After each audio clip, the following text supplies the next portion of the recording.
Mwekezaji wa klabu ya Simba Mohamed Dewji ameendelea kushangazwa na kitendo kiovu kilichoweza kujitokeza tarehe 8 mwezi wa 3 2025 baada ya kuonekana kabisa kwamba hakukuwa na sababu ya msingi ya dabi ya Kariakoo kuahirishwa. Watu wakiangalia investment inayoifanya katika klabu hizi, alafu eti mambo madogo ndio yanafanya dabi hii isiweze kuchezeka, na yote kwa yote inaonekana mpaka sasa hivi kitendo ambacho hajakifurahia ni baada ya kubainika kabisa kwamba Simba na Yanga wote walikuwa na makosa. Kwa hiyo kuna swala zima la kufanyiwa kitendo cha hujumu kutoka kwa TFF ambao wao ni lazima watatoa adhabu kwa kuwalipisha faini klabu ya Simba na kuwalipisha faini klabu ya Wananchi. Sasa mwekezaji wa klabu ya Simba akizidi kuliangalia hilo, anaona kwake ni kama hasara kubwa inayojitokeza katika klabu, kwa sababu pindi inapotokea masuala kama hayo klabu inabidi iweze kutoa pesa, na hapo hatujajua kwamba je, itakuwa ni shilingi ngapi ambayo tayari kutoka kwa TFF wao watakuwa wameweza kutoa faini kwa klabu ya Simba, kwa sababu mpaka sasa hivi lawama ziko juu ya timu hizi mbili, pamoja pia na lawama zipo kwa shirikisho la mpira miguu wa soka la Tanzania ambao ni TFF.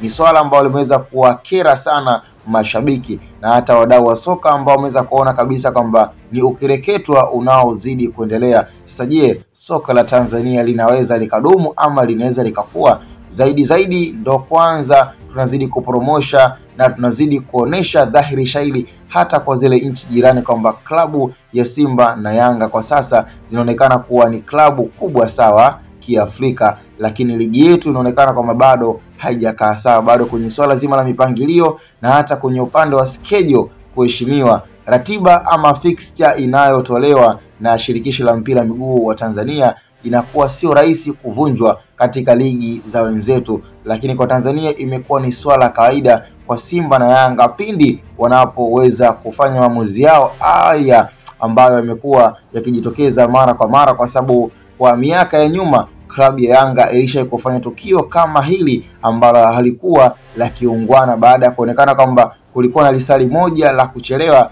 basi wao Yanga wakaona watoe timu. Kwa hiyo imekuwa ni swala ambalo hakukuwa na mazungumzo ambayo ya kuweza kushibisha mashabiki kuamini kwamba mechi ilistahili kuahirishwa. Kwa hiyo hatuwezi kulaumu sana, lakini kwa Simba na Yanga haya matatizo hayawezi kufanya ligi ikaendelea kuwa bora. Zaidi tunazidi kudhoofisha ligi na kuona kabisa umakini unakosekana. Ndio maana mashabiki mpaka sasa ombi lao kubwa ni kwamba hawana shida ya kuwalaumu wawekezaji wala kumlaumu pia meneja wa timu ya Simba na meneja ya timu ya Yanga, bali wanacholaumu ni kutoka kwa maamuzi ya mwisho ama maamuzi ambayo yaliweza kutolewa kwa barua kutoka shirikisho la mpira miguu wa soka wa Tanzania ambao ni TFF, kwa kuweza kuwalaumu kuvunja bodi nzima na kumtaka Rais Wallace Karia aweze kujiuzuru katika kipengele hicho ambacho kwa sasa kimekuwa ni kipengele cha ukireketwa kwa mashabiki wa soka la Tanzania.